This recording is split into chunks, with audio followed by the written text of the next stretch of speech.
पिता बेटी की दिल को छू लेने वाली छोटी कहानी। एक दिन एक लड़की ने अपने पिता से पूछा, पापा, क्या आप कभी मेरी वजह से वो रोए हैं? उसके ऐसा पूछने का कारण ये था कि उसने कभी भी अपने पिता को रोते हुए नहीं देखा था।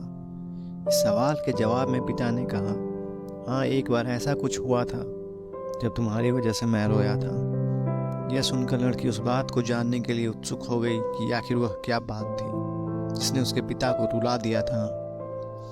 इस उत्सुकता को शांत करने के लिए पिता वह किस्सा सुनाने लगा। बात उस समय है जब तुम 5 माह के थे।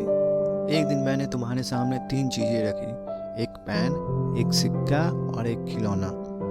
मैं ये जानना चाहता था कि तुम उन चीजों में से क्या उठाओगे। उनमें पेन बुद्धिमत्ता का प्रतीक था, सिक्का धन का और खिलौना मनोरंजन का प्रतीक था। मैं ये सब बस एक जिज्ञासा के कारण कर रहा था। मेरे लिए ये सब जानना बहुत रोचक था कि मेरी बेटी के लिए आगे जाकर क्या सबसे अधिक मायने रखेगा। मैं तुम्हारे सामने बैठकर बेसब्री से तुम्हारे अगले कदम का इंतजार कर रहा था। मैंने देखा कि कुछ देर बैठकर तुम उन चीज़ों को देखती रही, फिर घुटनों के बल पर चलते हुए उनकी ओर बढ़ी। जब मैंने तुम्हें आगे बढ़ते हुए देखा तो मेरी धड़कनें मानो सी रुक गई, लेकिन अगले ही पल तुमने उन सभी चीज़ों को अपने हाथों से एक तरफ हटा दिया और आगे बढ़कर मेरी गोद में चली आई। बस यही वह पल था जब मेरा दिल भर आया था और तुम्हारी वजह से मैं रो पड़ा था। यह किस्सा सुनकर लड़की की आंखों में आंसू